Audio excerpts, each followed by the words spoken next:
Hi, everybody. It's Gene Simmons, and you're not, and you're listening to the Potter Than Hell podcast with Steve, BC, BB, and Dylan. But you knew that, didn't you? Ladies and gentlemen, welcome to the Potter Than Hell podcast. This is your last stop on the crazy train of hard rock and heavy metal. So sit back, buckle in, and hang on. Here we go.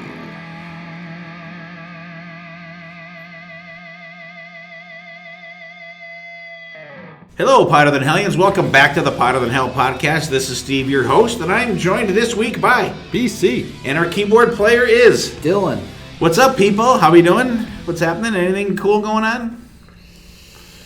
Nothing? BC's still doing some construction on his house. Dylan's working like a slave at his job. Yeah. See? I thought he was just going to give the nod. Yeah, same shit going on here. Welcome back. This is going to be part 2 of our year-end show here, and I'll tell you what. And I was thinking about it the other day, and someone said, there really wasn't like a lot of good shit out this year. I'm like, what? And I couldn't disagree more. I'm actually surprised at how much great music was put out this year. Although I will say that there was not a lot of big bands that put out albums. You know what I mean? Like last year you had Saxon and Slash and Judas Priest put stuff out, the more mainstream kind of metal stuff. But this year you had a lot of just like solid bands that have been around for a long time putting out stuff, and there was some new bands and shit that I got to check out this year that I normally would not have checked out. And but it's kind of cool. So before we get rolling, is anybody listening to anything different besides what the shit we're listening to this year for this year? How about you, Dylan? Nothing in format. I could tell you a bunch of out of format stuff, but I don't know if you want to Give us one. Okay, I've been checking out some Broadway cast albums. Okay.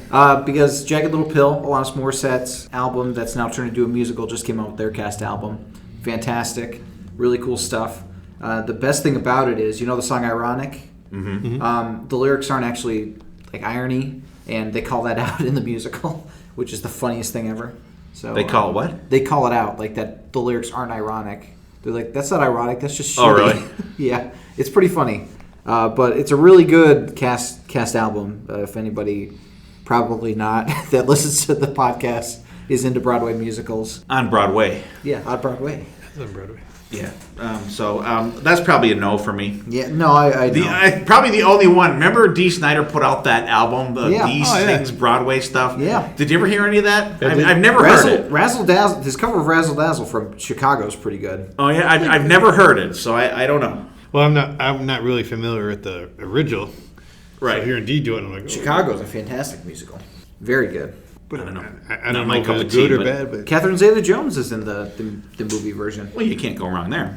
That's for sure. And Renee Zellweger before she got older. That was very diplomatic of you, Dylan, to put it that way. you put the brakes on. Got older. Before she got older. All right. How about you, BC? Anything different going on? No. I'm back into Actual rock music now? Yeah. Okay, good. I put Grace. Put the Grace Potter away for a little while. I put her away for They're a Doc Turtle good. now. That's good. Although, you know what? Today, speaking of show tunes, I could not get the fucking theme song from Bridge Over the River Kwai That's not a show out of tune my at all. fucking head. Huh? That's not a show tune. Well, it's a movie theme thing. The do do do do do. It was in my head all day. It was like a fucking hamster running on a wheel. I gotta listen to something. I gotta get that out of my fucking head. Now it's back in there again. But I blame Dylan because he said show tunes, and that kind of reminded me of something Master like of that. the house. Okay. Now it's back in your head. Actually, BC, I don't know if you checked it out. Did you check out the new LA Guns Christmas EP? I heard about Dylan, it. you would fucking love it. I added it. I did haven't not. listened to it yet. I have not yet. I did see it though. I did see it, but I have not. checked I it think out. we should stop the show and listen to the Stop first part. the show! Stop the show! Stop the show. I think we should stop it right now and listen to it, and then you guys can comment on it because it's just the first song. It's fucking hilarious. It's 3 minutes. We'll be right back Okay. after these messages.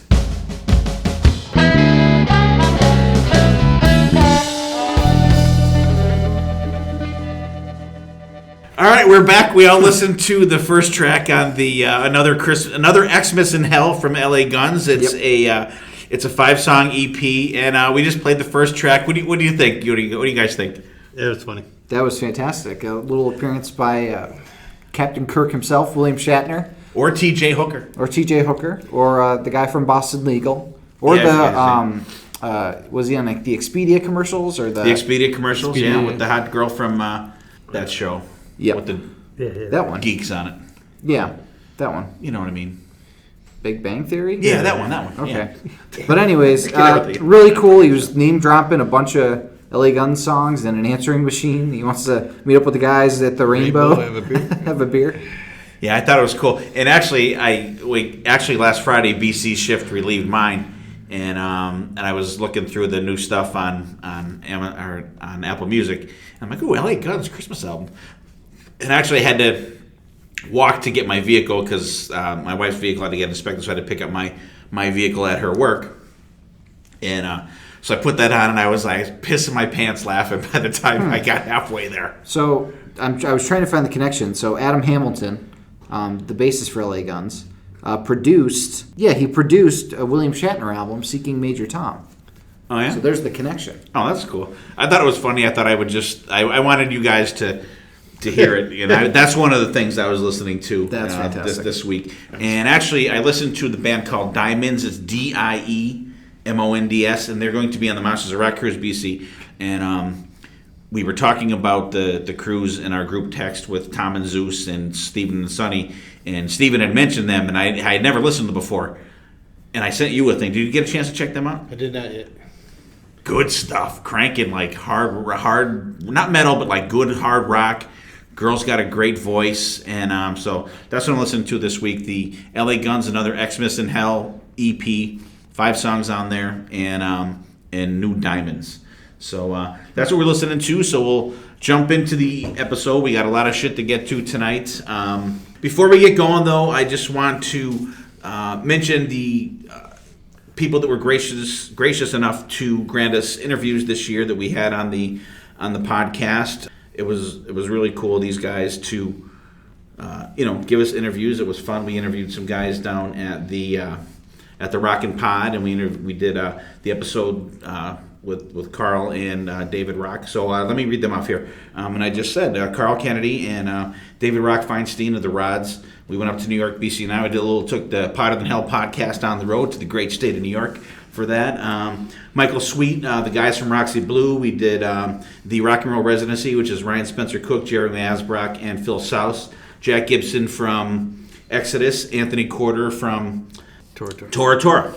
And so we're working on a full interview with Anthony Corder because I don't even know if we released that because the sound quality was so low for that because Anthony was just such a soft-spoken guy and it was so loud in there. So I don't think we released that because I think the audio was just too like muffled to do that. So we're going to see maybe we can get that cleaned up a little. But if not, we have his contact information. We're going to get him on for a full interview in 2020. But I just want to thank all the cool guys out there that granted us interviews for our year last year. And we're looking forward to Rockin' Pod 4 next year in Nashville. It's supposed to be a new venue again, and Chris Sinzak's got some cool shit going on, I guess. So we'll keep you guys updated on that. So BC, you weren't here for the last episode, so give us your because we did, if you recall, last episode we did our top 4 albums from January to the end of June, and then a live album. So you don't have the live album, so just give me what you got, which would have been for last episode. What do you got? 5 would be in no particular order. Would be Burning Rain, Face the Music. How can you go wrong? Doug Aldrich, no matter what he's I'll do it. Doug Aldrich. Doug Aldrich. And Keith St. John's. My Boys in Dream Theater with Distance Over Time. To me, it was like not too much DT, just enough DT. Hard rock DT. Hard rock DT, that's what I'm trying to say. Not too much prog DT. And then Queen Drag, The Verdict. I mean, I really love the album, but I mean, you can tell without Scott Rockenfield on it. There's a little tinge. Yeah. You can tell that it's not him. You don't have that. He has such. You don't have the Scott Rockenfield dust on there. He has a distinct style. The crops aren't in the field. It's not in the field, but still, overall, I mean, I love what they're doing nowadays. Very good album. Very good album. And then I went with the Overkill with the Winds of War because it's batshit crazy. I mean, that's an album that you just put on, you're just like fucking. That's a slamming album. Take it out your I talked neighbor's about that mailbox. a Just little bit. missed That your was one list. of That was Dylan's one of my picks. lists. Yeah, that was one that's just Fantastic. just a crazy good album. And like I said, I mean, it was tough picking. Like I went back and forth, and I've been going back and forth for 6 months on this because I've been keeping track of what albums came out when. I have a big list in my notebook. And I narrowed it down to, I think I had it narrowed down to like 20. And I had to pick like 4. It's like, holy fuck. And somebody on Facebook was very... Mark Arnold. Yeah. He was very curious as to why it wasn't higher on our list. And my defense is I didn't pick it because I knew Dylan was going to pick it. And I knew it would be down that we would talk about. And I kind of figured BC would pick it too because it's a freaking slamming album. Dylan didn't like the Jersey State itself. That's not... it didn't rank low on my list because I did like no order, but it's definitely one of my better albums of the year, I think. Yeah, I think it's great. It's just a freaking Front to slamming back. album. And they're another band, and I mentioned it last time, they're just getting better as they go along, you know, and I'm not a really old school Overkill fan. Like I've kind of dabbled in them throughout the years, but like since like the Electric Age came out, I've been with them just like, and every album's been progressively better. And I've yet to see them live. I don't think has you either. They're a band I've never had the opportunity to see live. And one of our mutual friends, Ernie, he was friends with the guys in the band. He used to see them at L'Amour's all the time. You probably saw him like 50 times. Yeah, so we were like, I was bullshit with him at a wedding one night, and my wife's like, "Are you coming into the wedding?" Like, I didn't really believe like an hour and a half. I was bullshit with him. So we absolutely did not snub Overkill. But I just didn't pick it because I knew that someone else definitely would. And I was going to stay away from it because I figured you were going to pick it. And then I had a Cold War. Yeah. And then my last one was, I like it. It's great. I mean, I just love this. Last in Line 2, I guess you would call it. Mm-hmm. I guess Andrew Freeman to me is. And he's going to be playing with Lynch Mob, right? Again? I think so. That'd be cool. Yeah. Yeah, as far as Burning Rain, great. We're definitely gonna be seeing them on the Monsters of Rock cruise. It's gonna be great. Dream Theater, it didn't make my top, but I'm aware I like it better than a lot of the other stuff that Dream Theater has out now. The Queensryche is great, and you're right, and it just doesn't have that Scott Rockenfield feel to it. But it's got that little tiny missing portion to it. I think Overkill we just talked about. Last in Line. I have a love-hate relationship with this band. It was a tough listen for me because for me, like the last half of almost every song is really, really good, but it just takes so long sometimes to get there for me. I just like found it a slog to listen to, but then there's parts I'm like, oh my god, this is freaking great. Like, why couldn't the whole fucking song be like this? You know what I mean? Mm-hmm. It's not like there's no like stand up and shout. There's no like we rock, you know what I mean? Even though I know it's not Dio, whatever. But it was a hard listen for me. It's good, it's really good, but it's got that come on, like crank it up factor to it for me. But I don't hate it. I think I need to just maybe give it some more listens. To ease out the clutch slowly and then go. That's okay. We can do that. Any comments on them, Dylan? Dream Theater you might be hearing more about later tonight. Overkill, obviously, I enjoyed. That was on my list. Queensryche, I did like what I heard of that one. The rest of them I haven't really listened to as much, so they weren't really on my radar. I tried to stay away from the classic bands for the most part because I knew you guys were going to be hitting them. Okay. And I like giving a spotlight to some of the lesser known. Spotlight to some off format shit. Well, no. I'm gonna say I don't think any of my picks tonight are off format. Okay. All right. There was one, but then There's the one I'm thinking of. Isn't this like a fucking rap band? Yeah, Fever 333. Oh, not that one. It was a different one. Oh, okay. Yeah, that was the rap. That was the mostly rap one. Okay. But yeah.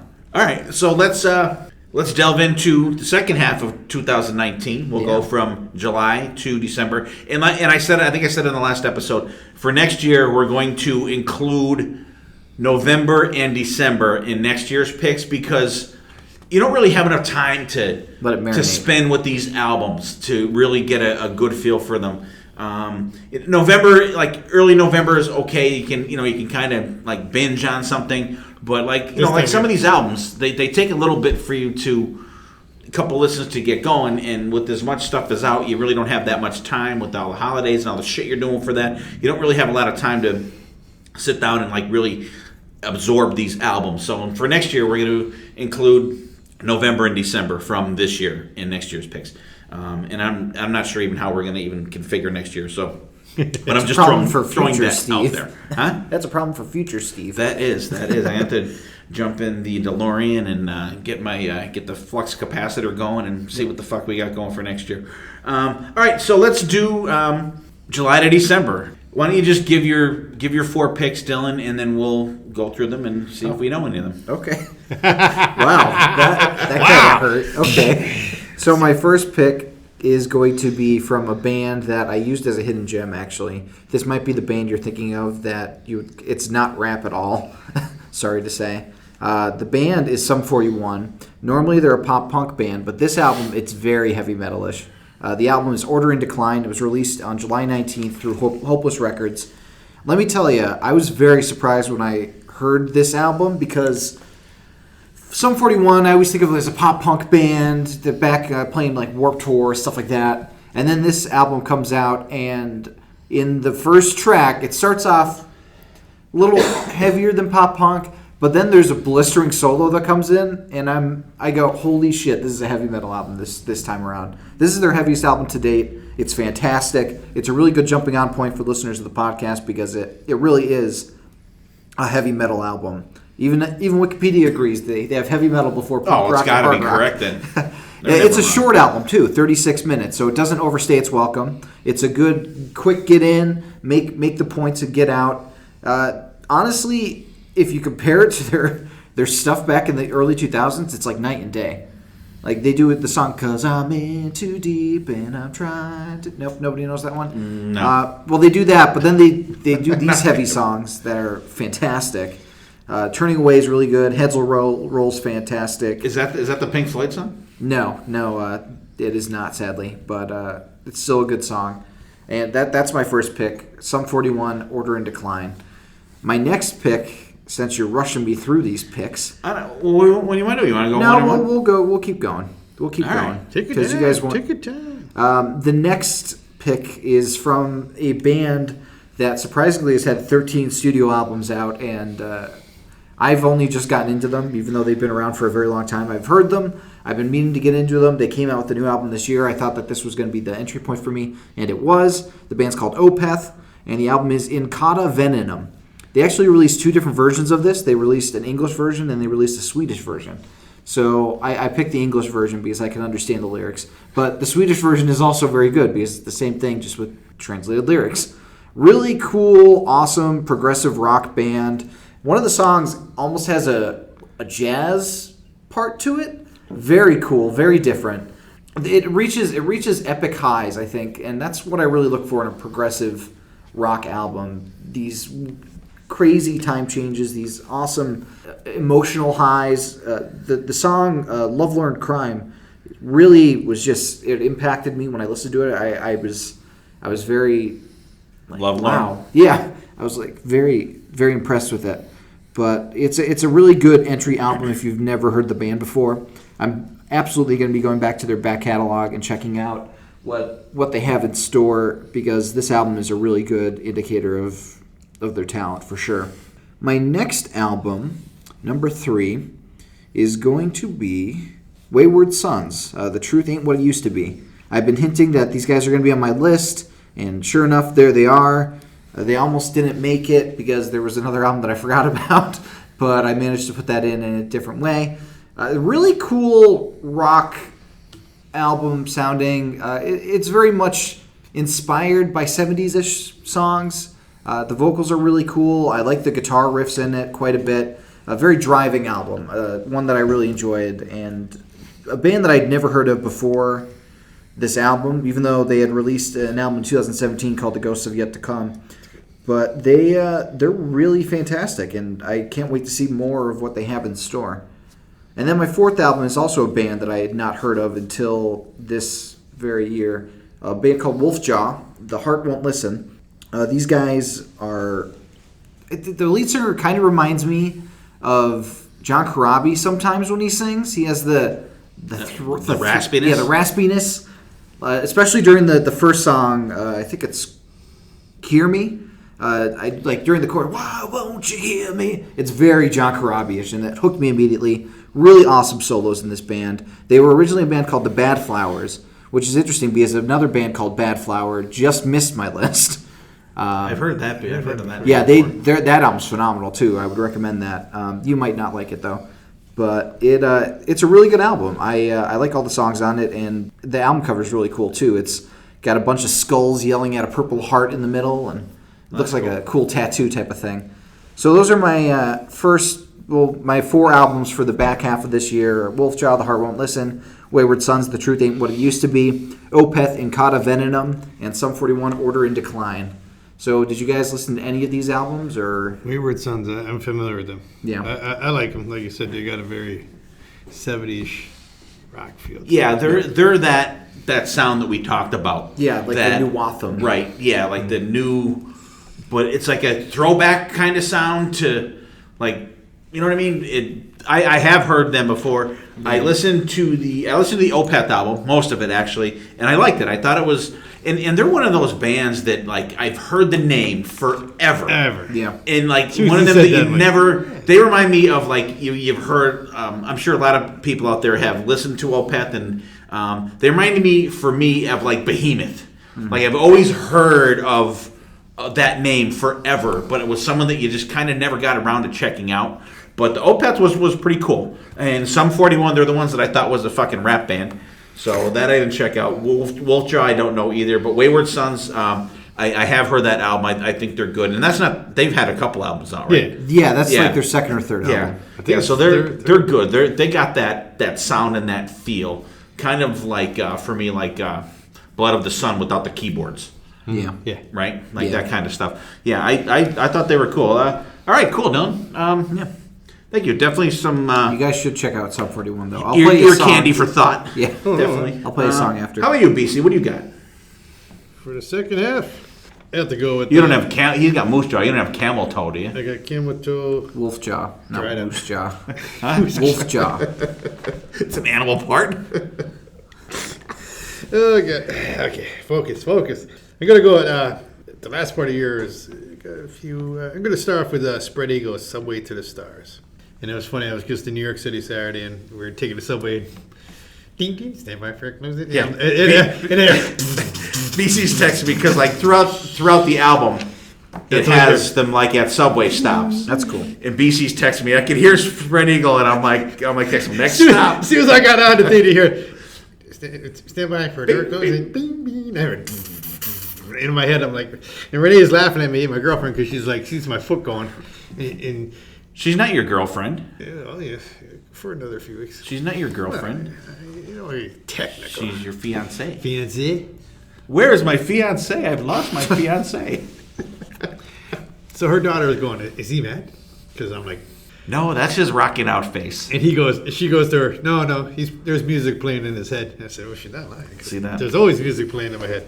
But to me, I mean, these guys, you haven't heard these guys since what, 91, 2-ish? Mm-hmm. Yeah, I think there were 2 albums out, right? Yeah, 2 albums out, and then they came out at the wrong time, though. They did, and they were a different sounding band for that time too. For that time, they were different. They were very raw sounding. I remember that. Oh man, Switchblade Serenade, fucking kick ass. But then when I heard these guys are coming out, and it came out back in July, but that's just, you could throw it on. To me, there's not a skipper. No, and that's one that we heard was coming out, and we were like, when the fuck is this album coming out? And we were waiting. This is one that we were highly anticipating this year, and it didn't let me down. It didn't let me down either. I was very like, yes. I was kind of surprised how much I liked it. You know, sometimes you get that letdown. Yeah, but very good album. Other than that, I went with Michael Sweet 10. I mean, Michael Sweet. I mean, here's a guy that's constantly doing something. I mean, I don't know how he finds time. And now I just read somewhere he has the next Striper album pretty much written. Mm-hmm. I'm going, how the within days he writes stuff. I mean, and it's not like shit. No. It's great stuff. I mean, this guy's just in all the bands he's in. But this album just, again, his solo albums keep getting better and better. And so does Striper albums, I think. They've been getting... They're another one of those bands that just, they keep getting better. They keep getting better and better. And another oddball one, let me put this out for Roxy Blue. Another band put out an album back in 90? 91, I think it was. 91. Disappeared. And here they are. Todd Poole and the boys. Coming out. And, it's totally modern feel, but still Roxy Blue, which I thought was real. And that really hit me good, which I was kind of excited for that, too, when we heard that was coming out.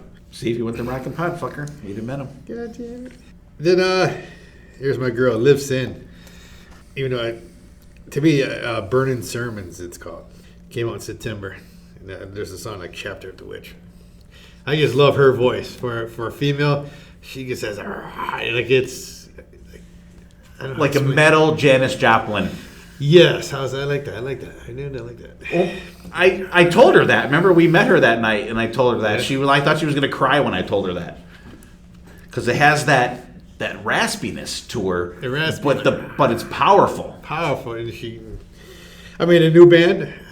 I think one of the guys is in. I think so. Sin. One of the guys is from. But I mean, not to say it's a bad thing, Sin. But it has that Sister Sin feel. Oh, absolutely, it does. Absolutely. Which I'm not saying that's a bad thing, but that's another great album. Another one that I never knew was coming out, and I didn't realize it came out until just like maybe 2 months ago. Warrior Soul, talking about going backwards from back in the day. With they just came out in June. I didn't discover until like September, October. Rock and Roll Disease. I mean, the DC4 song? No, classic Warrior Soul, I think, and he has that voice. It's aged, but you still you still get the feel for it. He has a distinct voice, I think. Yeah, Corey, I'm going to kill his last name. Feldman. I knew you were going to say that. I knew you were going to say that. I was going to say Haim, but Corey Clark, right? Corey Clark. Any comments on them, Dylan? You know any of them? No. I've heard of the bands. All right, so my commentary on BC Spread Eagle is friggin' great. Like I said, that was one of the albums that we were anticipating to come out this year, and it did not disappoint whatsoever. Roxy Blue was friggin' great. It does. It's like not the sound, but it is. It's not like right. It's not the happy party Roxy Blue, but it's still the rockin' Roxy Blue. Todd Poole, cool guy. We interviewed him for Rockin' Pod, really cool. Him and actually all the band except for the drummer because he injured his eye or something that day or some fucking thing. Liv Sin, that was great because I don't even think you knew that was out because I remember I messaged you. I'm like, hey, check out the new Liv Sin, and it was really good. And that was the one song that I told you to check out too. Warrior Soul. I listened to that once. I thought it was really good, but I just didn't get back to it. But just like some cool picks and Michael Sweet. What else can you say about him? You're definitely gonna hear about that, and I'll talk about that when I get to it because in case you haven't guessed, he's one of my fucking picks too. He needs to do an album called Sweetten though. Sweetten. He's gotta find somebody called. He's gonna do an album with Rob Lowe. Yeah, Sweetten. Yeah, there you go. Yeah. There it is. You got it. Sweetten. All right, so. Cool picks though, Dylan and BC. Like I said, Dylan's I got to check out a couple. Actually, the lists are pretty cool because Dylan's got to check out all the shit that you picked, and I got to check out all the shit that he picked. And let's see if we have to check out your ship. Let's check it out. I'm interested. So these are in the only one that is my favorite. I'm going to mention last because all right. I picked Michael Sweet 10. Just a great album. There is some incredible fucking guitar playing, shredding. He has a ton of guests on here. Gus G plays on there. Rich Ward of Fozzy. Joel Hoekstra plays on a couple songs on there. Talatorre sings on one of the songs. A guy called Andy James plays on there. Tracy Guns plays on there. Just a great album. He's got a lot of great guests. And Michael plays a couple solos on the album as well. His vocals are as good as ever. He's got the hooks in the songs, the melodies. I think it's Forget and Forgive. It's like one of them songs like, holy fuck, like how are songs like this not popular? I know people don't listen to radio or nothing anymore, but like this is a song that should have millions of fucking streams to it. Just a great album, great songs on there. And here's my surprise of the thing. I'm throwing Tool in there. Uh-oh. Inoculum. And I got to give it up to Chris Jankowskis and Dave Borowski. These guys have been pushing me towards Tool for the longest time. But what I will say about this album, I like the songs, but the little musical interludes and shit are fucking trash on there. Vinny Folletti did a review of it on the I Love It Loudcast that came out like last week. Vinny, I think, was spot on with this album. The like the little interludes are like total trash on there. The songs are long, but I don't know. I think I like this album because it's so different from what I've been listening to for all my life, pretty much. And I love the beginning. It starts with the ting, like this crate. I'm like, wow, holy shit. And I remember I listened to it the day it came out, or no, I'm sorry, the weekend that it came out. I was sitting on my porch at the 62, and I'm like, you know what? I'm going to sit down, and I had some time. We were going to a party that day up at my sister's, I believe, and I had a couple hours, and I'm like, you know what? I'm going to sit down, listen to this whole album. If anybody bothers me, I'm going to tell them, fuck off, leave me alone. And I put it on, and I listened to the whole thing, and like I was entranced from the very first thing. I'm like, wow, like just the musicmanship in the album and just the differentness of this album from what I was so used to for anything that I've ever listened to. I think it just intrigued me so much. And I got to give it up for the song Tempest on there. It is fucking just so cool.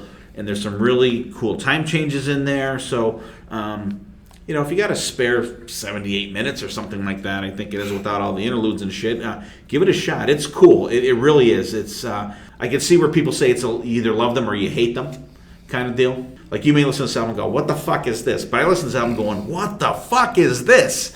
You know what I mean? It's all in the, how it hits you at the time, but it hit me really good. And Dylan hates this band. We talked about them. We did the Black Friday one. The 69 Eyes, the West End album. I think I listened. No, this one came out like a week later. They're cool. They're like a happier Typo Negative is what I can really put them as. The guy's got it kind of reminds me of, if you've ever watched the original Dracula movie, it'd be like him singing. It's weird, but it's got a kind of, but it's fucking cool. The music is great. A lot of cool solos in there. A lot of cool different time changes. The songs have a spooky feel to them, but then like a happy spooky feel to them sometimes. It's a cool album. It's just like it's so different from, and it's another album that's like totally different from what I had been listening to. Just very cool. It's called The 69 Eyes, West End. The album is called, and it came out in September. But for my number one album from these picks here, I got to go with my boys from Pretty Maids, Undress Your Madness. It came out in the beginning of November.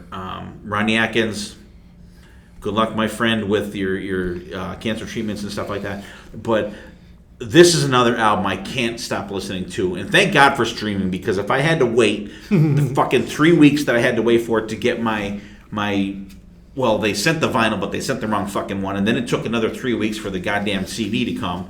And the vinyl finally came, but at least I was able to stream it the day it came out. And I've been rocking the fuck out of this album. Actually, Dylan and I listened to it the other night at the house on vinyl, and I love it. There's not a bad song on there. The last song's a little weak, but I could let that slide for just how great the album is. I love the feel of this band. And they're another band I think that is just progressively better every album they put out. I love this album. This is, and it would be my total top album of the year if it came out a little sooner. I had a little more time to spend with it. Because what we're going to do after we do the break for our gym, we're going to give our total top 3 albums for the year. regardless of when they came out. And then there will be a total podcast album that we all agreed on that is fucking just phenomenal. So I just want to throw that out there. So like if this album came out earlier, it would have been my number one album of the year. But I just haven't had that much time to. And honestly, I probably listened to it fucking 30 times since it came out. And it's just like I'll be listening to something, I'll get like halfway through, and I'm I can listen to Pretty Maid's album again. I'll fucking throw it on again, or the main album that we're gonna pick this evening. So there's mine. What do you guys think? Did you ever think in a million years that Tool would be on your list for like best of the year? I would have never thought in 10 million years, Dylan. Yeah, it's a great album. It just missed my list. Fantastic. It was a nice comeback album for them. Because I haven't listened to the one before it, but yeah. It's just those little musical interludes. I did what Vinny Folletti said. He made a playlist of the album and cut and just left off those little things in there, and it's really good. I think the CD version has just the... I think so. Because the interludes are on the video screen right. that come with the packaging. So the CD version's without the interludes, but... And yes, I did buy that version. Yeah. By the way. How much was it? $40? I got it for like $45, I think. But when it came out, it was like $85, $90. Hey, one of my coworkers, day of, bought it. So he probably paid $90 for it. He's a huge Tool fan. Is he a huge pumped. Tool? No, he's a nice guy. He's a very nice guy. And I can't believe you would besmirch the name of Bela Lugosi by comparing what his singing voice would sound like to the 69i singer. Like I said, I like the music. I don't like the singing. See, I love it. I think it's great. And Pretty Maids is pretty good. Tool, I can't comment on because I didn't cross that bridge yet. 69s, I'm going to have to get that Neuroscope. I know what you're talking about. Very typo-ish. And I'm drawing a blank. Pretty Maids. I'll talk about that a little bit more. All right, cool. All right, so let's see. Where are we here? Before we get into the gem, let's talk about what was our most disappointing album of the year. I don't, you know me, I'm never negative about anything. No, not at all. But I wanted to throw out it, and you know, anyone's pick is your pick. What was your biggest disappointing album of the year? What do you think, Don? What was yours? So since I probably have a different album than the two of you, because I'm sure you have the same album. We may. I'm going to go with a band that I was really looking forward to the next album, but I don't know, like this album didn't click with me. I don't know if it's because I'm sick of one of the people in the band, but the album Rise by Hollywood Vampires was a disappointment for me this year. And to be clear, the person I'm sick of is Johnny Depp. It's not Alice Cooper. I love Alice. Alice is great. Or Joe Perry. I was very disappointed by it. There's even a David Bowie cover on there too. So you think this album would be right up my alley, but it didn't click with me. Johnny's killing you. Yeah, Johnny was killing me. Did you listen to it, Don? Or BC? I listened to it briefly. Yeah, I went through it once, and I was like, wow, the first one was a lot better. Yeah.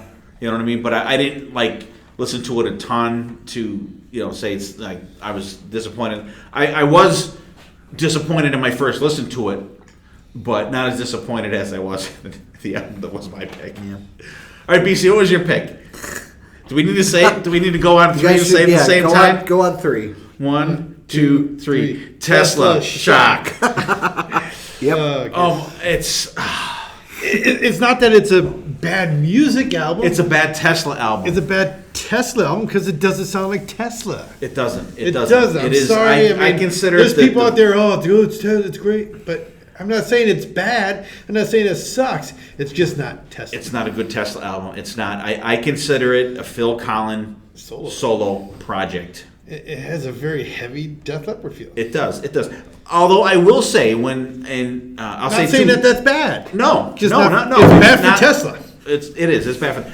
Two things about this album. I got to see Tesla. I was a guest of Troy Luccketta at their show before the album came out, and he was talking about it, and but they played 2 songs from this album, and they translated really good live. They did. So I was like very hopeful. Like they played Shock, and they played, I couldn't even tell you what the other song was. They played 2 songs from the new album when we saw them.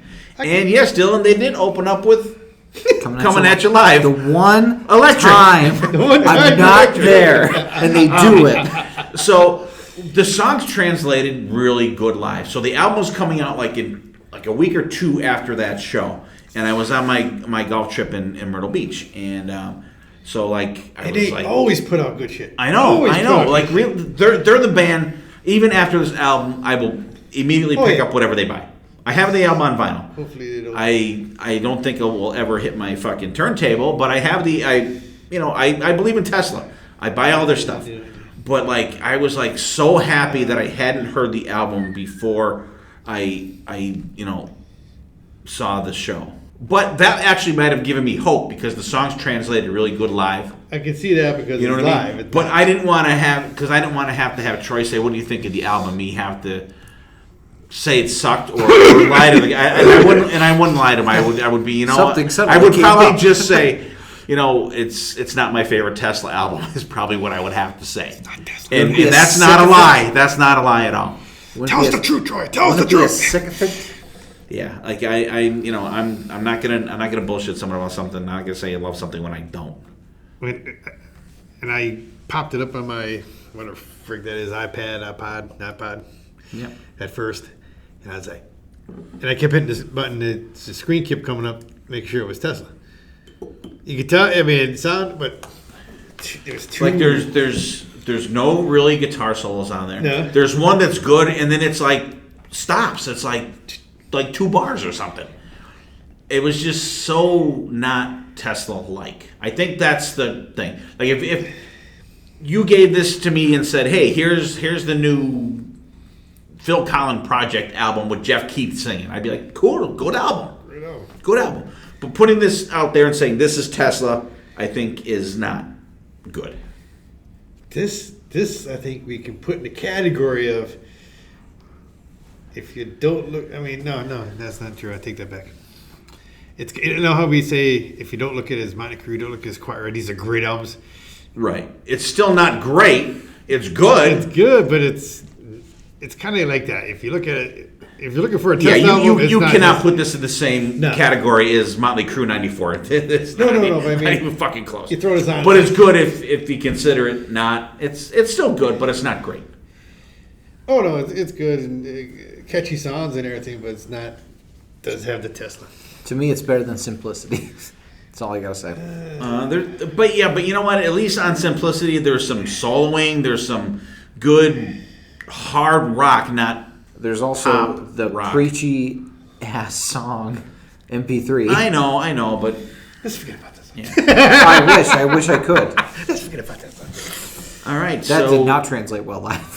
No, definitely not for sure. Yeah, all right, so okay, guys. So as we've been doing in the last 10 or so episodes, we've been playing a song to lead up to the hidden gem portion of the show. However, this week we're going to do something a little different, as BC maybe sort of alluded to a couple minutes ago when he was talking about the Spread Eagle album on the subway with his girlfriend, and I corrected him that it was his fiancée. BC, if you're listening to this the day that this episode comes out, BC is getting married tomorrow. Woo! So, future BC. Well, I tell people, I said, BC's getting married. I said, but it didn't happen yet. Okay? It didn't happen yet. I'll cut this out if he's going to run. Yeah.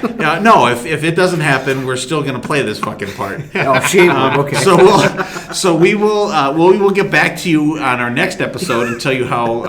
No, I can't even do that because we're recording the episode after this one before the wedding also. Yeah, we'll let you know. We'll let you know down the road. Okay? No, you know what? We can put it in the news. We can put it in the news. That'll be like the big fucking headline in the news for that episode. So what I did was, you guys did a great thing for me for my 50th birthday, so I pulled a couple of our friends, and they had a couple words to say. Oh, Jesus. So this first one's from Steve and Michael of the Grown Up Rock podcast, and we just have to wait for it to load because it takes forever. And I didn't know if it was going to automatically play, so I didn't want to click. Hey, BC, this is your buddy Steve and Michael, and I just wanted to say a big congratulations to you and Renee. Super happy you found love. That is super awesome. I'm also excited that you can finally move out of that creepy old neighbor's basement, throw away all those silly rock albums like that stupid Lizzie Borden, and put your balls securely in Renee's purse where they belong like the rest of us who are already married. In addition, I think it's an interesting decision you made to leave your new wife at home for the Monsters of Rock cruise less than 2 months after you tie the knot. I'm sure that'll work out just fine for you. But seriously, I'm super happy for both you and Renee. Hopefully I'll get to meet her soon. Take care, buddy, and enjoy the wedding. It goes by quick. Also, don't try to dance to Me Against the World. Just don't do it. All right? Cheers. Okay, so that was Steve and Michael. Next up, do we want to comment on that? Or No, I don't. Okay. I think it speaks for itself. No, that is funny because what he said about the going on the cruise, like Renee's telling everybody, where are you going on your honeymoon? And she jokes, she goes, I'm not going anywhere, but he's going on a cruise. I'm going on BC's honeymoon. Me, Sonny, and Chris are going in the same cabin on BC's fucking honeymoon. It's a delayed bachelor party. That's all. Okay, so this next one is from David Hudson of Digital Killed the Radio Star. Hey BC, this is David from the Digital Kill the Radio Star podcast. Congrats on getting married, but I gotta think, now that you're getting married, is Lizzie Borden gonna drop the restraining order against you, or are they gonna be your mistress? Seriously, man, congratulations, and long and happy marriage to you. David Hudson. David, I was trying to get Lizzie to come in yet. So it's not a done deal yet. He might still come in. He's going to marry them. I flew to LA for him, so he's got to Yeah, fly to Lizzie's going to be the That's right. officiator of the wedding. Okay, our good pal Sonny Pooney, also from the Grown Up Rock and also Podcast Rock City. After hearing that BC's getting married, the comedian in me has a lot to say. So here goes nothing. Me, you. Okay, hold on. Dude, really? At some point, you ask someone for advice on whether you should get married or not. They told you it was a great idea. I would suggest never talk to that person again. Marriage, how about I just kick you in the head instead? Twice. You will have the moments when you really love each other. Then there will be the rest of the time. Wait, getting married isn't that bad. It's being married that sucks. Saying I do is like blindly clicking on the I accept button to get free Wi-Fi at your local Walmart. You do it despite having no clue that they now own your ass. Marriage marks the end of a love story and the start of a wrestling match. And I don't mean the fun kind of wrestling. And finally, when she says I do, I double dog dare you to say I don't.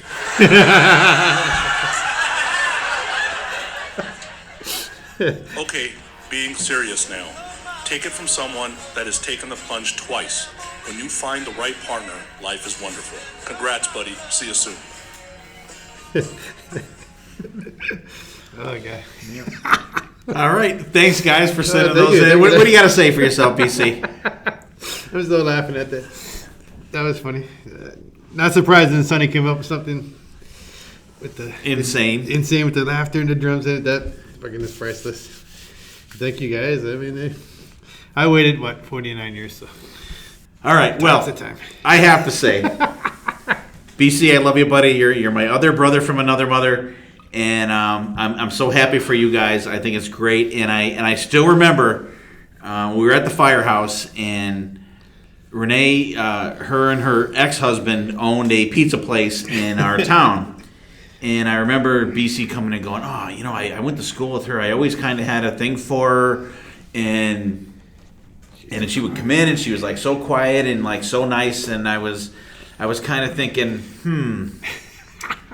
something could happen here. And not even knowing anything, even if she was married or not married or whatever like that.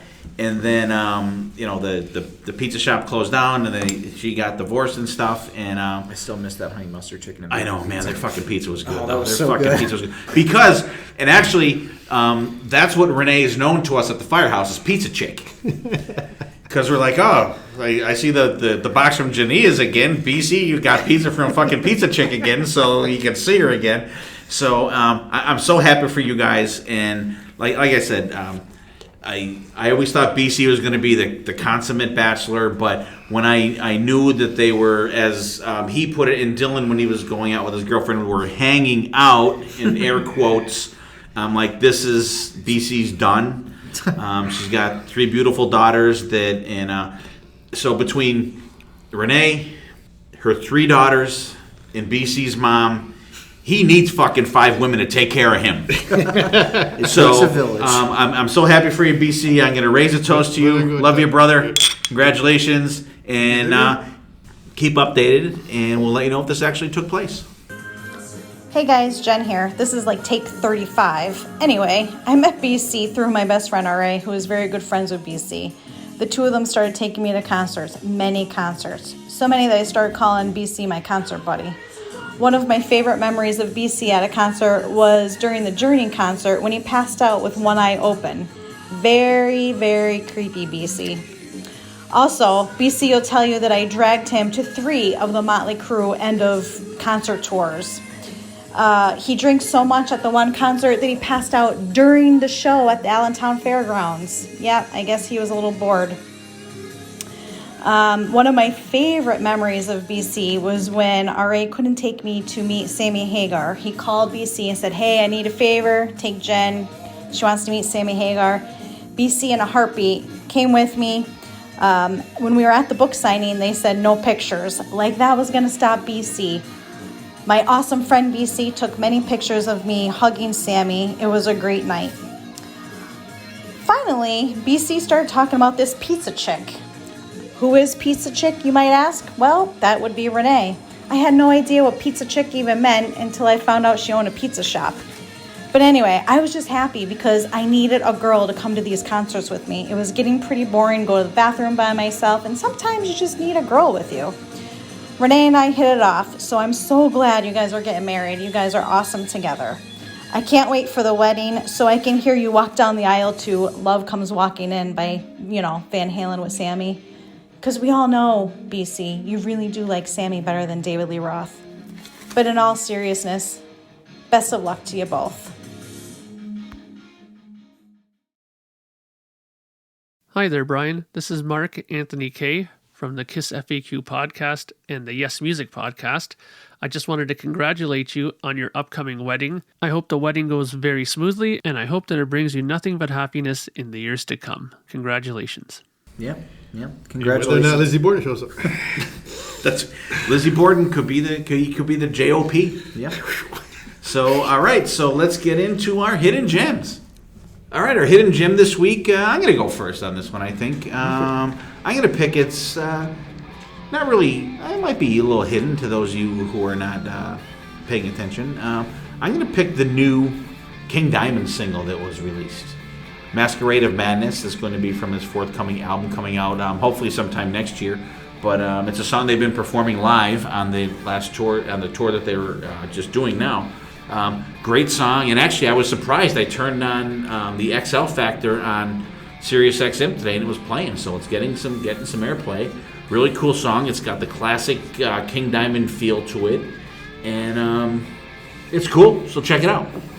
Dylan. That's all. Oh, I'm sorry. That's all. Any comments? Did you guys even hear it? No, I did not. I think I added it though, so I'm gonna have to listen to it at some point. All right. What do you got, though? Okay, my hidden gems. You guys familiar with the game Halo? Yeah. Okay, Yep. So Halo 2, very good sequel, has a soundtrack that features tracks from Breaking Ben, Incubus, Hoopastank, but that's not what I want to talk about because they're out of format. Thank you. The track I do want to talk about is a version of the Halo theme called the Mjolnir Mix, and it features a guitar player that the three of us at this table know, Steve Vai, Really? playing the guitar on the track, and he shreds the hell out of it. It's a really cool version of the Halo theme, which is already a pretty epic song. There's got this monk chant in the background, like, and the guitars are really cool in it because it's Steve Vai shredding. And he also appears on another track, Never Surrender, with Nile Rodgers in that same CD on the official soundtrack of Halo 2. But the one that I really want to focus on is the Halo theme, the Mjolnir mix. Okay. Featuring Steve Vai on guitars. All right. What do you got, BC? Well, back when we were doing our 80s episode, I don't know how I even came across this band called Confess in 2013. They did a cover of Tina Turner, What's Love Got to Do with It? Really? Nice. And I was like, I had to play it. I mean, it's different. It was, like Tina Turner rocking like Tina Turner. I never heard of this band, let alone the song. But I just stuck in my head, so I had to put it on my... But you know what? It's always cool to, like, you see a song like that, like you have to listen to it. You have to listen can't just to hear it. bypass it. You have to check it out. And it's better than Like a Virgin. Oh, anything's better than that. Thank God. How could it not be better than that?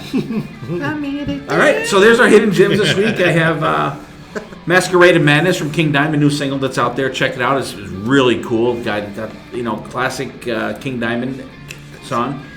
Feel to it. BC's got Confess with the What's Love Got to Do with It Tina Turner cover. I have to hear that too now. But at least that replaced the fucking theme song that I had in my fucking head.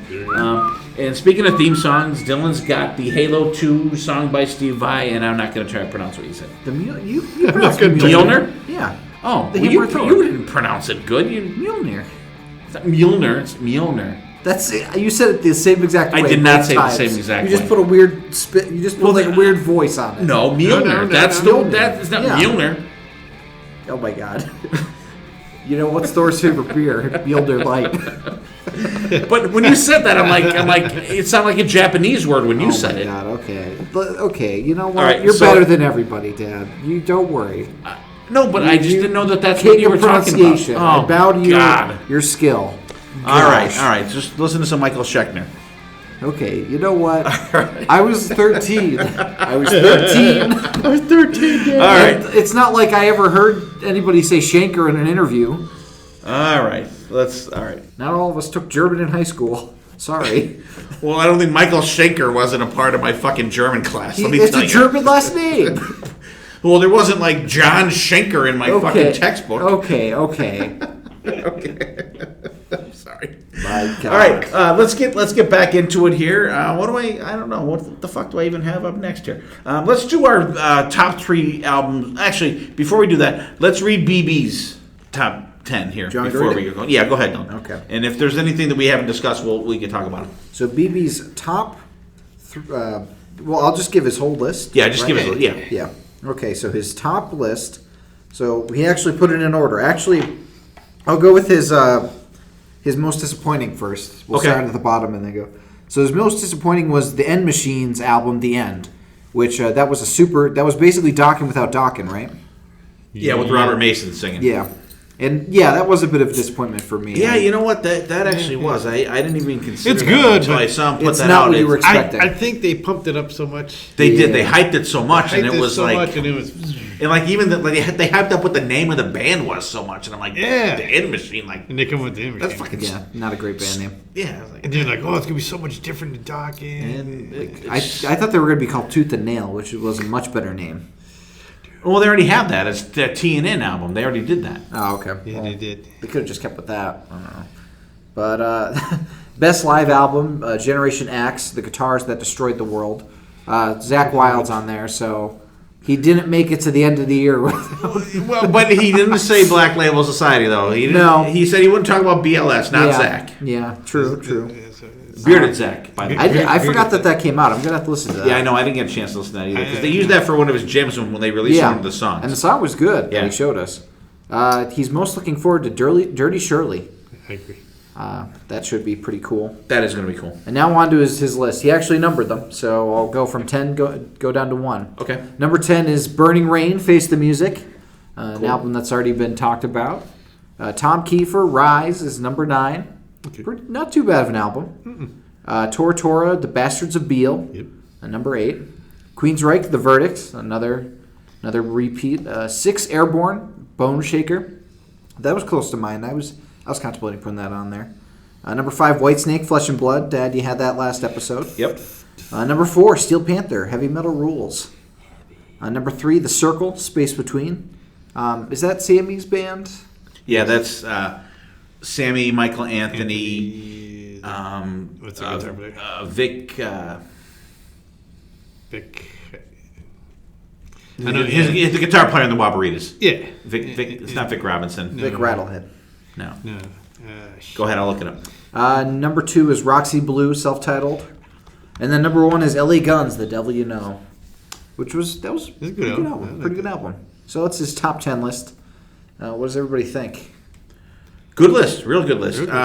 Vic Johnson. Vic Johnson. Sorry about that. Johnson. Great guitar player. Yeah. We talked about a lot of those albums, but the Tor album is really good. Really good. They're a band that definitely stuck to their sound and everything. Anthony Quarter sounds just the same.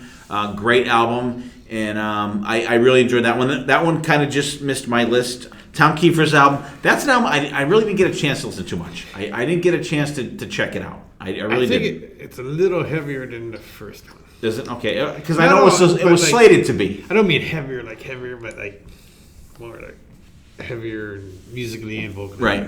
Okay. Steel Panther. That's an album we hadn't talked about at all. Good. It's better than the last one, I think. Yes. It's better than Raise the Bar. They did raise the bar on this one. I think there's some cool songs on there. Great musicians. Like we had talked about them before. Like it would be cool to just hear them just put out a rock album, just like not trying to be fuck around guys and in their shows. Just please just fucking play your show. Don't do the whole comedy routine. I know it's your stick. Do an album Jesus, without just mentioning fucking Dick. play.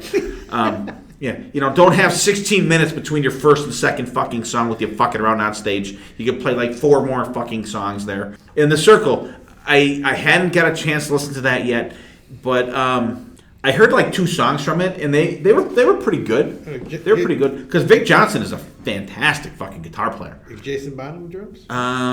Yes, Jason Bannon. I was thinking Chad Smith, but that was. I was thinking Chad Smith. It's always whenever you're in doubt about a supergroup, it's either Jason Bonham or Michael Portnoy. Yeah, that's on. Yeah, or Chad Smith. Yeah, so it is. That's So it is drums. Jason Bonham on there. So because they've done shows like doing just like Led Zeppelin shit because they put out a live album of that, right? Zeppelin stuff, yes. So cool picks though. Sorry BB couldn't be here. He's actually Coach BB right now. He's coaching basketball, so he's got a lot of. That's shit what the going. BB stands for. It's basketball. That's right. All right, so let's get back into what are we doing? We'll do our top 3 for the album for the year. Who went first last time? How about let's go with BC. Yeah. So this is your top 3 overall. It could be beginning of the year, end of the year, whatever. Top 3. It doesn't have to be right from my list, though, right? Huh? It doesn't have to be from my list. No, it's we kept our. I mean, I kept mine separate from the main list. Yeah. Oh yeah. I did it all over the place. Since it just came out so late in the year, Pretty Maids and Dress Your Madness would be 3. Mm-hmm. I have to stick with my Spread Eagle. I love that album. For 2, and Dream Theater. Dream Theater, Distance Over Distance Time. Over Time for my number 1. Nice. All right, cool. And I really do enjoy the Dream Theater album. We've talked about the other ones pretty much, but I do like the Dream Theater album because it's less crazy time changes and shit than like their other stuff, and it's got a real more of a hard rock feel than a prog rock feel to it. Yeah, I agree. Absolutely. It's easier listen. Yeah, and we talked about Spread Eagle and we talked about Pretty Maids. That one like blues song is very much like a hard rock. It's like a Deep Purple song. Deep Purple it's like song, a Deep Purple yeah. song. Yeah, it's like the last song on the album, right? Yeah. That's the one. So see, I was paying attention, people. I really was. All right, actually, before we go on to mine and Dylan's, I should have did this before. He's good at pronunciations, but he's bad at organizing. Oh, I'm terrible at organizing. Trust me. I pulled some of our fellow podcasters for what their top albums were. A couple guys answered. A couple guys like Steve and Michael gave me a hard time about it, but I won't mention that at all.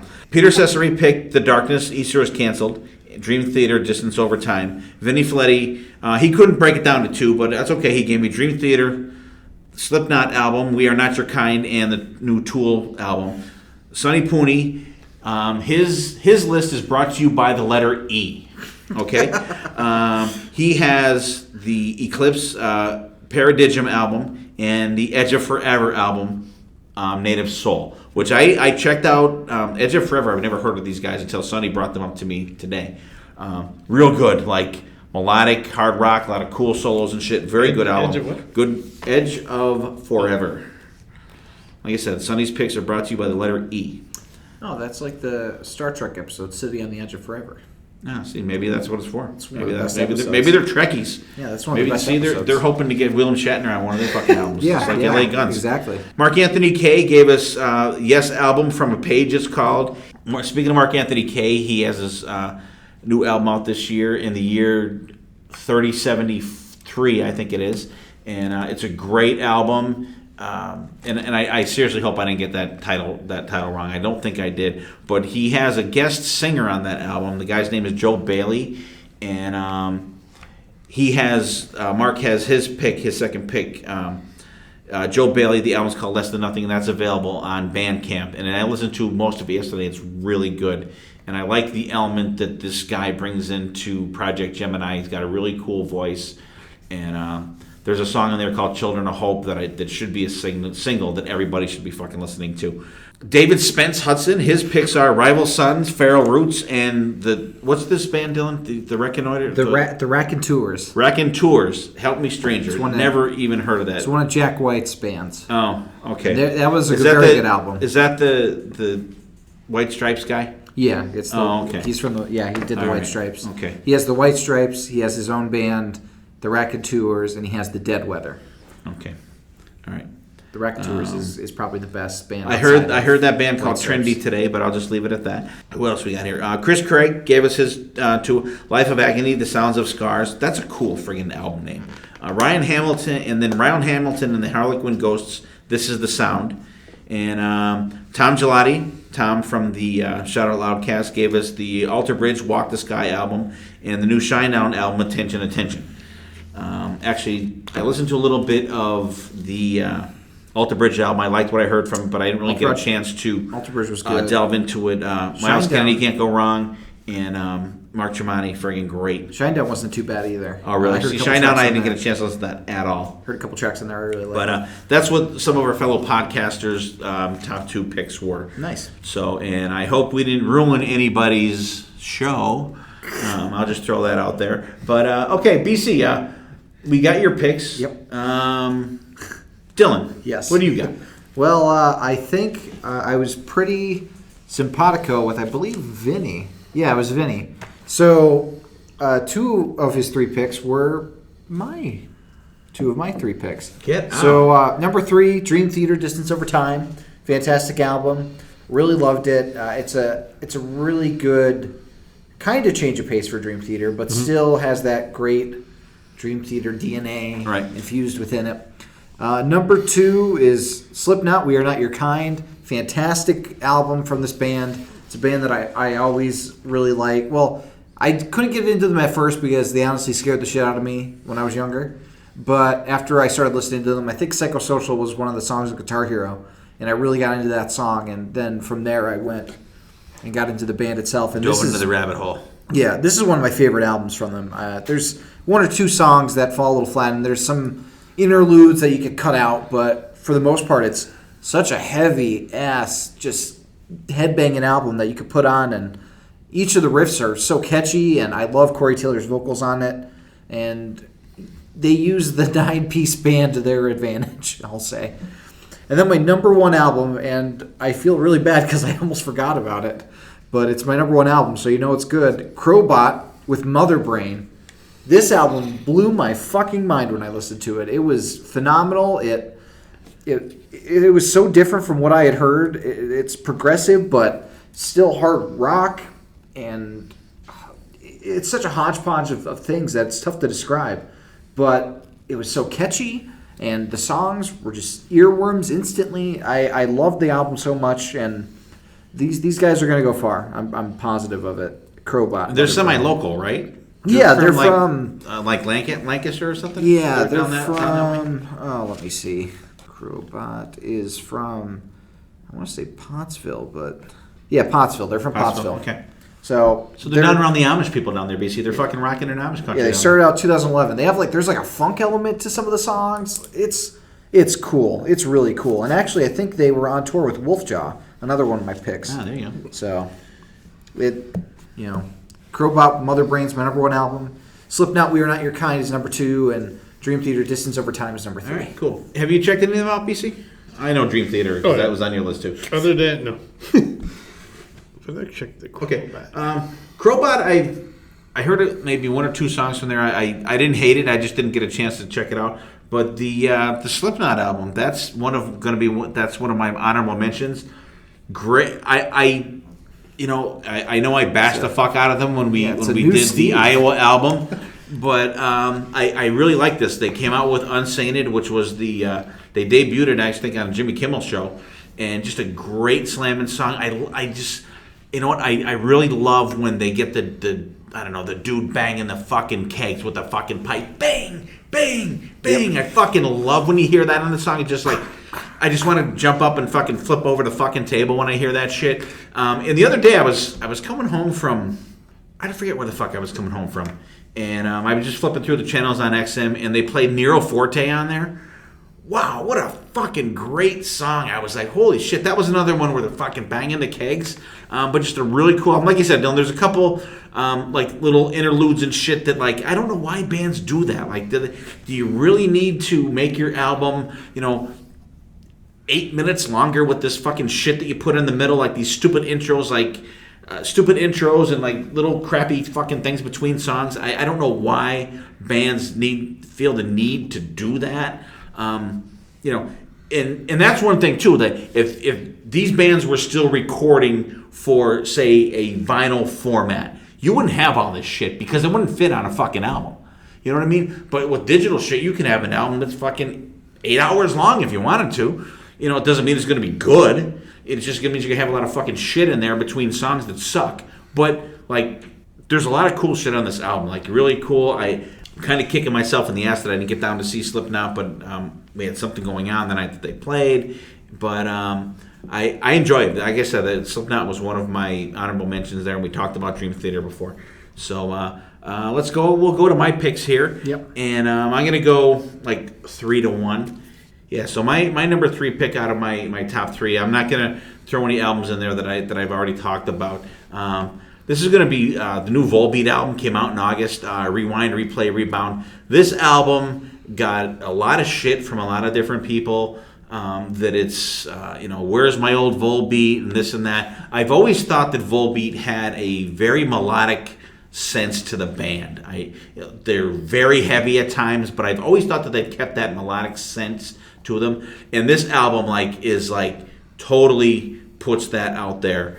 It's it's kind of a long album. It's got 14 songs on it, but the songs aren't really long, but they're good though. The vocals are so good on them. There's one song called Cheapside Sloggers that Gary Holt plays the solo on. Holy fuck, this solo you just want to the top of your head. It's like you give it a fucking frontal lobotomy. Just listen to this fucking solo on this song. Really good. There's a song called Pelvis on Fire. It's about Elvis, and you do the hoo, like you sound like it's a really good album. I really love the melodies on this. This album got a lot of shit from a lot of different people. I've read some reviews. People are like, where's my old Volbeat and stuff like that, and some people are like, it's great, and I think that this is the album that Volbeat was leading up to what the band is. A lot of songs are written solely by Rob Correggio, that was the guitar player on Anthrax, and I think he's found a great home in Volbeat. I think it's just a great album. Absolutely check it out. If you like melodic hard rock that has some cranking shit in it, but some great melodies and harmonies in it, definitely an album for you. Fucking excellent. The next album I'm going to pick is, and this, I was like, I couldn't believe that, this is another band, like we talked about before, Dylan, when he was talking about, Opeth. This is a band called Sabaton, and they have a shitload of albums out, and it was one of those bands that I've always heard about, but never really checked out, and I put this album on. It's called The Great War. It came out in July 19th it came out. This album is fucking unbelievable. If you don't like kind of symphonic power metal. Don't listen to this album at all. But it's so fucking good. I've been listening to this album. This is the other album besides Pretty Maids that I've just been throwing on here and there. It's called The Great War. It's about World War I, and it has songs about there's one, Seven Pillars of Wisdom, that's about Lawrence of Arabia. There's one about the 82nd Airborne. There's one about, which I think is the best song on the album, it's called The Attack of the Dead Men. It's about chemical warfare during World War II. There's one about the U.S. Marines, the Devil Dogs. There's one about the Red Baron. There's one about the warfare in the trenches. It is just such a cool, powerful album. It's just fucking amazing. And at the end, there's In Flanders Fields. If you listen to I think it's 1916 on the end of we talked about it on the Motorhead episode where Lemmy's just kind of talking about the soldiers and stuff like that from World War I. The end of this album is kind of like that. It's got that kind of feel to it. It's just a fantastic album, just like very bombastic. The album begins, you're like, holy fuck, what is this going to be? And like I said, they're a band that I have heard of many times, but I never got a chance to check them out. Check these guys out. I fucking absolutely love this album. And then my main album for the year, besides our podcast, and this album was recommended to us by a listener, Mark Arnold. Flotsam and Jetsam, The End of Chaos. BC, you know what this album does? Picture a night where you're sleeping in your bed. You're nice and cozy, and you're all comfortable in your little dreams. And then your fucking bedroom door slams open. Some motherfucker grabs you by your feet, drags you out of your bedroom, down the steps by your feet. Your fucking head's banging off the steps coming down. They take you out into the street. Nightcap is gone. Your underwear is like, you got a wedgie like you couldn't fucking believe. They pull you out, and your cap. They fucking pull you out to the street and then just beat the fuck out of you in the middle of the road. That's what this fucking album does to you. It's just a slamming, fucking cranking album. Prisoner of Time, Control, Recover, Prepare for Chaos. The song Slowly Insane. Oh my god, this album is just... I think if you take the Overkill album and just ramp it up a little bit, this album just fucking beats the fuck out of you from beginning to end. I was like almost shit when I seen this motherfucker on vinyl. I picked up, holy fuck. It might be the only copy in northeastern Pennsylvania that is out there. Just a fucking slamming album. I love it. This is another go back to. And my really, the way I picked my top albums are, when I kind of looked at all the ones that I had picked, I'm like, okay, what albums am I really going to listen to after this year's over, when I start listening to shit for next year? And I'm absolutely going to listen to Sabaton. I'm absolutely going to listen to Volbeat and Flotsam and Jetsam. This album came out the 11th of fucking January, and I've been listening to it since Mark Arnold brought it to our attention, and we did it on that one episode. So that is my pick. What do you guys think? Yeah, I like Flotsam and Jetsam quite a bit. That was a really good album, and I'm glad that Mark Arnold brought that to our attention because it was fun to talk about it on the podcast. As for Volbeat, I was one of the people that were a little underwhelmed by it. It was still good. I love the track with Gary Holt. I think that's probably the best track for me. But there's also a track with the singer from Clutch. Yes. But it wasn't what I was looking for in like their next album. But I could see its merits. I could see why it's good. But it just wasn't what I was looking for at the time with Volbeat, I guess. And I have not heard Sabaton. I've not heard Sabaton neither, but we'll check that out. Volbeat, I'm going to check that out too because I'm familiar with most of their stuff. And you're saying it's a little bit different, like more. Mm-hmm. Okay. You would like their other stuff too. And Flotsam and Jetsam, I've heard a few songs off that. Like you said, it's fucking. Well, you heard the whole album because we did it on an episode. Yeah, but I mean, that was a while ago. After that, that was a very long time ago. That was early in the year we did that. But and I'll tell you, and that was my criteria for my top albums. Like, what am I gonna actually be listening to after this year's over, when we're probably going to be overwhelmed by more albums coming out even next year. The next albums. Yeah. So I mean, definitely a great picks. They're ones that I'm definitely going to be going back to again and again. And that I have been going back to again, especially the Flotsam and Jetsam. I've been listening to that, like just throwing that in every now and then. I'm sure Dylan's heard it pumping through the walls in our house several times throughout the year. All right, before we do our last our podcast pick, what I want to do is I want to thank the guest hosts that we've had on the podcast throughout this year, and they're in no particular order. Although I will say I think Sonny Pooney was probably our most frequent guest because he actually helped us out. He pinch hit for us the one night I called him up like an hour before the show. Can you come on with us? Yeah. So I'm gonna throw out all these guys, no particular order, and I want to thank each and every one of you. You definitely bring your own style and your own je ne sais quoi to the show. Just your style. We love you guys. We appreciate everyone's contributions to the thing, and I really pray I didn't forget everybody. I went through like all the episodes and wrote down everybody's there. And if I missed anybody, you guys please tell me. I don't think I did, though, this year. And I apologize, Mark Anthony K. I forgot about you last year. I don't know how the hell I did that, but I make sure I will not this year. Okay, our guest hosts from last year, Sonny Pooney and Stephen Michael. We had both of them on separately from the Grown Up Rock podcast. We had Ed Spangenberg, who is Click Tea Shop, who we are going to be working with in the future. He has great t-shirts. He was on with us for a couple different episodes. Great guy. Check out Click Tea Shop. If you want a KISS shirt that's not an actual KISS logo shirt, that is the place to go. Lots of cool shit there. Chris Granza, our buddy, he's one of our guys that's been on all the KISS episodes with us.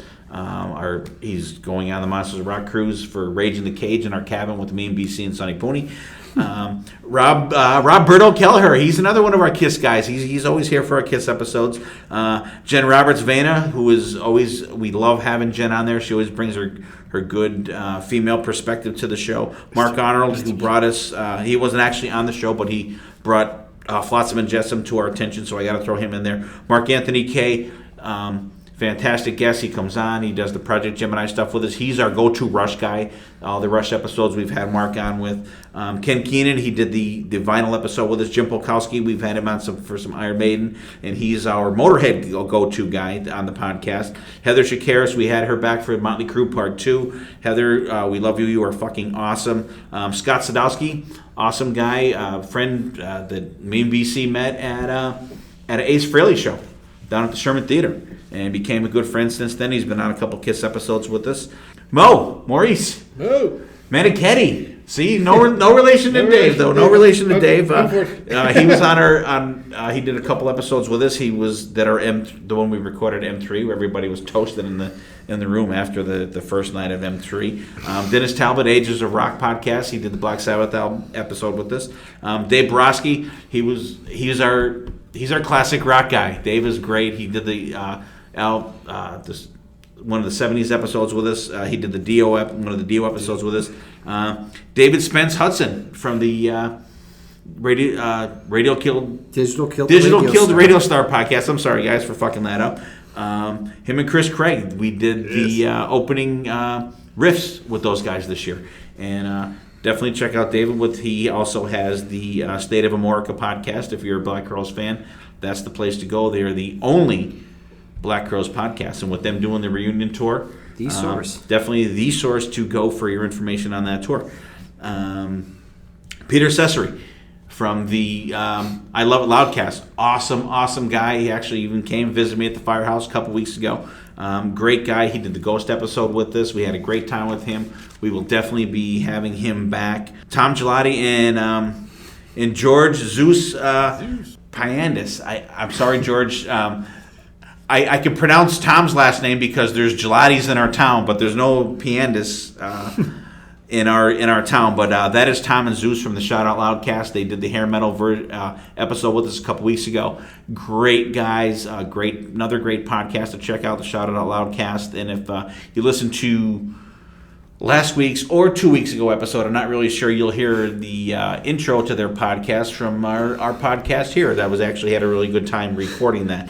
So there's everyone that we had that guest hosted on the podcast last year. We have a lot of cool shit coming up, a lot of cool guests, a lot of the same guests coming up, some new guys coming on for next year. So I just want to thank everybody for taking these guys. A lot of these guys have their own podcasts, and you guys know here how time consuming our podcast is, and to give their time to another podcast is just it's amazing that these guys do this, because it does take a lot of time. It takes a lot of sometimes a lot of research and stuff like that. So we appreciate everybody giving their time. And not even podcasting. Everyone's got their own lives and a ton of shit going on. We just appreciate everybody giving up their time to spend some time with us to get some cool content out for you guys. So without further ado, we will let Dylan introduce the album that we picked as the podcast album of the year. Yes. This is like BC. This is like a major award. It's a major award. It's not for Geely. You won it. It's not for Geely. It's It definitely could be a bowling alley. It could be anything. It's definitely not for Gilly. So last year, I believe we picked Judas Priest, Firepower. and we always look at the albums that come out in the year, and we see what really what do we keep coming back to as a group? What do we unabashedly love? Firepower was it last year, and this year it was something a little closer to home. Some people that are good friends of ours at this point. We've had them on the podcast before, and we were actually able to have the opportunity to help formulate the track order for this album, which was a huge honor. And hey, you might even see our names in the liner notes of this album. We are, but you put all that aside, the album itself is still amazing. Each track, there's not a bad one among them. The amazing soloing, amazing vocals, drums, bass, anything you want in a heavy metal album, you'll find it on this album. Our 2019 Hotter Than Hell podcast album of the year is Brotherhood of Metal by The Rods. And that wasn't even planned. No, that was off the cuff, spontaneous crowd noise. It's just an album. We knew as soon as we heard it the first time, this was going to be one of our top albums of the year. And the more we listened to it, the more we loved it. I mean, that's at least how I feel about it. I know you guys probably feel a similar way. I think we sat in this very room. Yeah. And I remember sitting here, and you're kind of nervous because he's going to start playing stuff, and you don't know what to expect. And the first intro came in, you're like, okay. But we had heard that before, though. That one we had heard before. So we're like, okay. And then it was like. And then it kicks in at first. I was like, I think I turned right to you like, holy shit. Because we had those cranking speakers. Right. I was blown away. Yeah, and totally blown away. I remember we had Carl on for an episode, and they had a version of the song Brotherhood of Metal done. And when he came and did an episode with us, and he played it for us just on his phone. So it was like okay, that was good, but it wasn't, you didn't get that feel. But I still remember the day I was working at the firehouse one day. My phone rings. It's Carl. I'm like, hey, what's up? So he'll call me every now and then just to shoot the shit or ask me what I think about what's going on with Kiss these days or whatever. If he hears some kind of news story. So I'm like, hey, what's up? He goes, hey, I was wondering if you could do us a favor. And I'm thinking, who's us? Who's us? Because he'll usually, can you do me a favor? Someone calls, can you do me a favor? You're like, okay. When someone says us, it throws a whole different dynamic into the question. So I'm like, yeah. I'm like, what's up? He goes, we have the Rods album done. He said, we have all the songs done, and it's mastered. He said, I think he said it was mastered, or at least mixed. And he said, we're having trouble picking the sequence of the songs.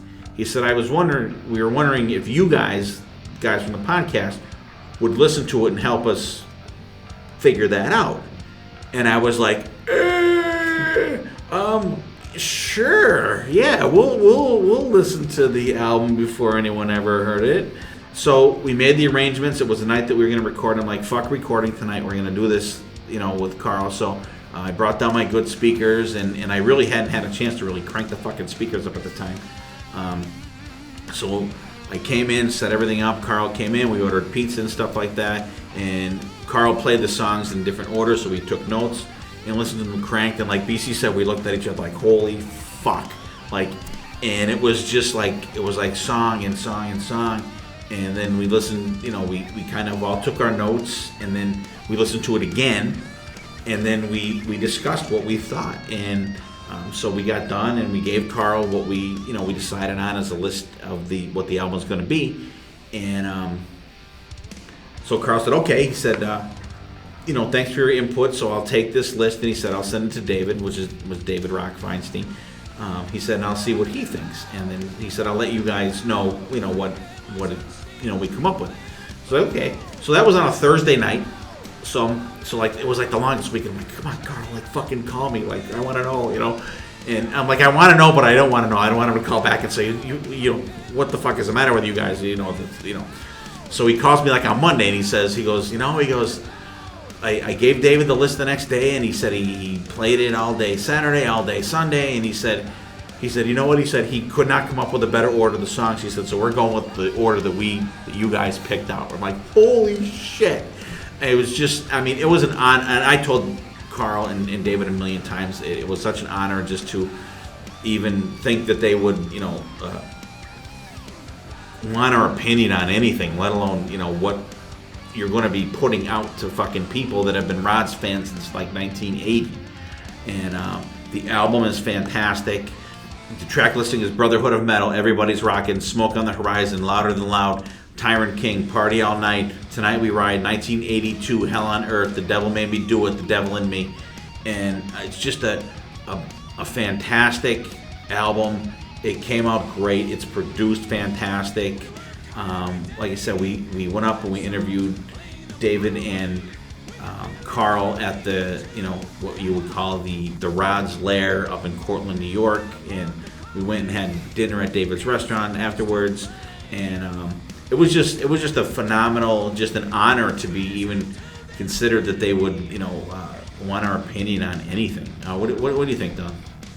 Yeah, I was blown away when Carl asked us to listen to the album and give our thoughts on what order things would be in. And I just want to stress that though we have a personal stake in this album and we're really good friends with Carl, if this was a Joe Schmo band on the side of the road that gave me the CD and made me listen to it, I would still be as blown away as I am now.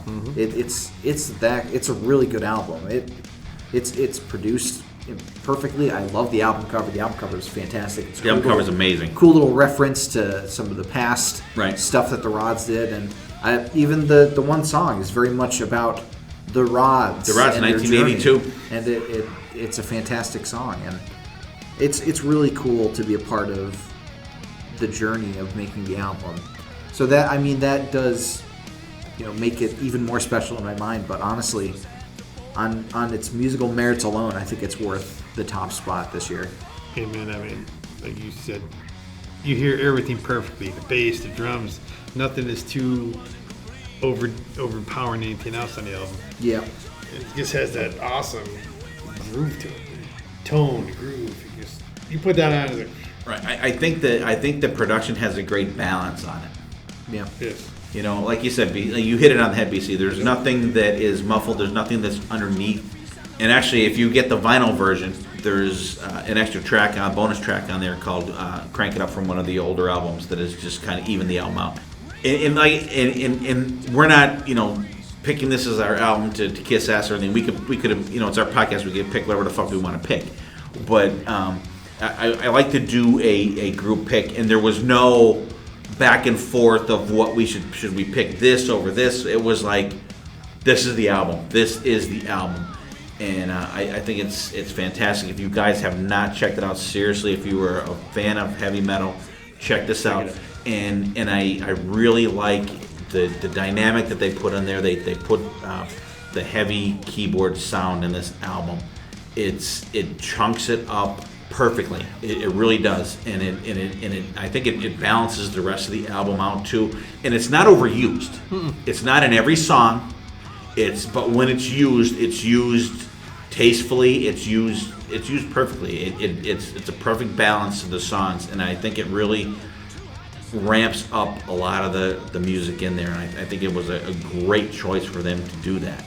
So before we wrap up, and thank you again, Carl and David, for allowing us to check out your, get up there and check out where you guys, record and practice and everything like that. It was very cool. Before we get going, I want to, what are you guys looking forward to for next year? What do you got, BC? I had Dirty Shirley until today. And then I listened to that promo of the Black Swan. Black Swan. Well, you can still look forward to Dirty Shirley, though. Oh, I am, but I mean, I was really really blown away by that first track they released. It's just everything you thought it would be. It is. Like I said, the only part I was nervous about was the vocals, because I know how he was back in MSG. I mean, you didn't know if he could maintain. Yeah, I was like, oh. Then when he started saying, like, okay. And I was just blown away by it. So I'm really looking forward to that and Dirty Shirley. All right, Dylan, how about you? Well, you have something from BB, right? He's got something to look forward to. Yeah, I said Dirty Shirley earlier. Oh, really? Okay. Yeah. Okay. How about you? Oh, there's just looking at the quick list on Wikipedia. There's a couple of bands that hop out to me. Sons of Apollo. That'll be a really cool one coming out in January. Oh, there was another one. Biff is coming out with a solo album. Oh, Biff Byford. Yep, he's coming out with one. I heard one's out. Yeah, it was good. Accept's coming out with Anthrax is going to be cut. I'm really excited about that. Oh, I didn't know that. That's right. Bullish Cult, Avenged Sevenfold, Exodus is coming out with some stuff apparently. James LaBrie, King Diamond's new album will be coming out. Mastodon, Megadeth. And the list starts. Yep. Ozzy Osbourne, Zombie, Skid Row, Chapter 3 of Untitled United That's World supposed Rebellion. to be a full album too. Yeah, so that'll be cool. It's gonna be with the. Not excited for Tommy Lee. Trivium. Trivium's going to come out with an album. Part 2. I think that's been... We're divorced, but she's still your mom. Trivium's last album was good, The Sin and the Sentence, so I'm excited for Trivium's new album, too. All right, yeah, lots to look forward to. I agree with BC. I'm definitely looking forward to the Black Swan album. Looking forward to Dirty Shirley. There's supposed to be a new AC/DC album coming out. New Iron Maiden coming out. Guns N' Roses is working on shit. Armored Saint, they just today literally started recording their new album, getting the drum sound. Exodus, Dylan mentioned before. The Dirty Look shows that are coming up. Monsters of Rock Cruise, myself, BC, Chris Granza, Sonny Pooney, Stephen Michael, and his lovely, awesome wife, Jen. They're going on that also. And also Rockin' Pod 4 coming up in August next year. I think that's another event that I think gets better every year. So we'll have more coming up for you guys on that. I'm going to throw out a couple honorable mention albums that I listened to. We talked about a couple of them. Slipknot, We Are Not Your Kind. Hell's Addiction, Broken. That was another band that I got to listen to via Growing Up Rock podcast. The new Angel album, Risen, really good. David Ellison put out an album called Sleeping Giants, is really fucking good. The new Black Star Riders album, Another State of Grace, was really good. And before we wrap up, do you guys have any thanks for anybody else out there that we didn't cover tonight? People-wise? Yeah. You hit the hit. You covered them all. Yeah, thanks to all of our families for putting up with us being in the podcasting booth for hours on end. Right. I have a couple things. I want to thank my wife, Corey, for putting up with all this craziness between me and Dylan, and me yelling at Dylan all the time, and us fighting back and forth about different shit. For Marie Zacone, our director at our public library that allows us to record here at this awesome facility. Mark Zatorka that has done all the music for us for the podcast, and hopefully we're going to be working on some new music for the podcast coming up. All of our guest hosts we've named them before. And I want to thank you guys. I want to thank BC. You've been my co-host from episode 1. Faithful, this was our, thing that we put together. I want to thank BB. He wasn't with us right from the beginning, but he came in. He's been steadfast with us.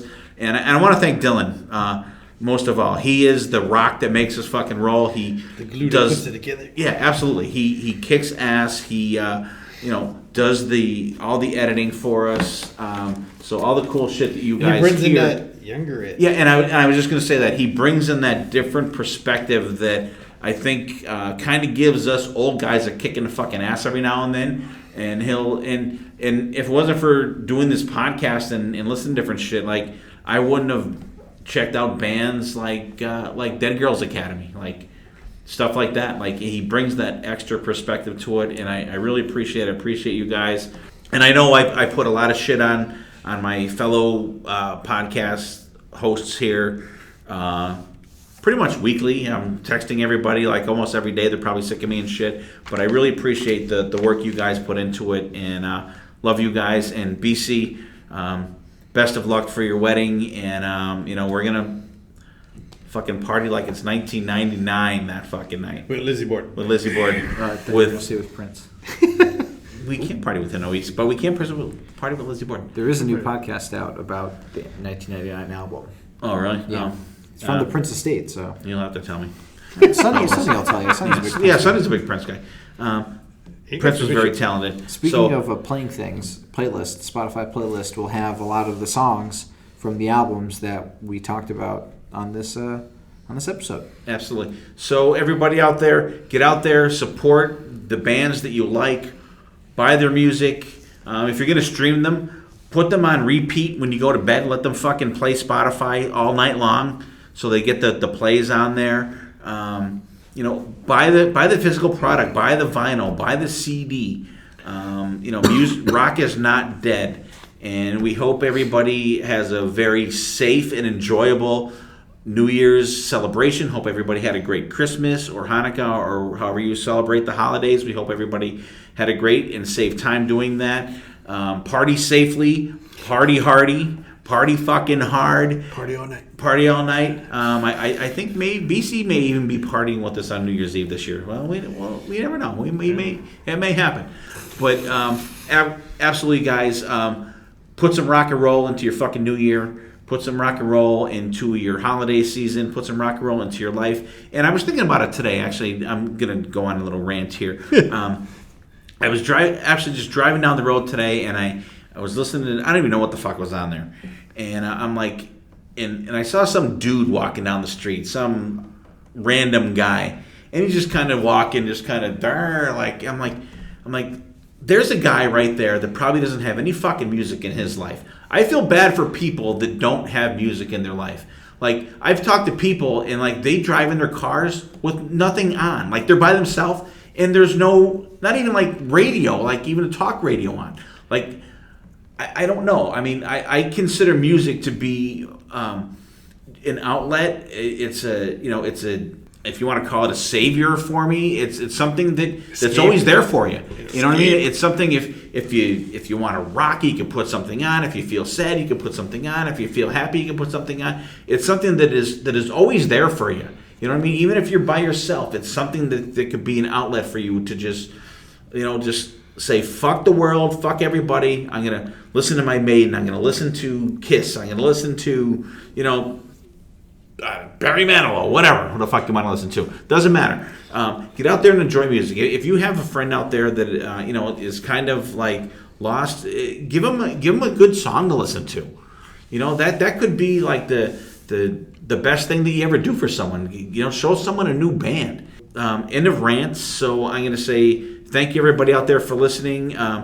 Spread the word. If you can find us anywhere, you can find a podcast. Interact with us on Facebook. We have a Twitter account and Instagram account. Retweet, repost, share. Tell your friends about us. Thank you for all our listeners around the world. It's just crazy when I look at the countries that we have listeners in. We appreciate every single one of you guys. Help us grow this podcast. Just get us out there. Tell your other metalhead friends about us. Listen to us. Share us. Take care of yourselves out there. Take care of each other. We will see you next time. And there will be a next time next year.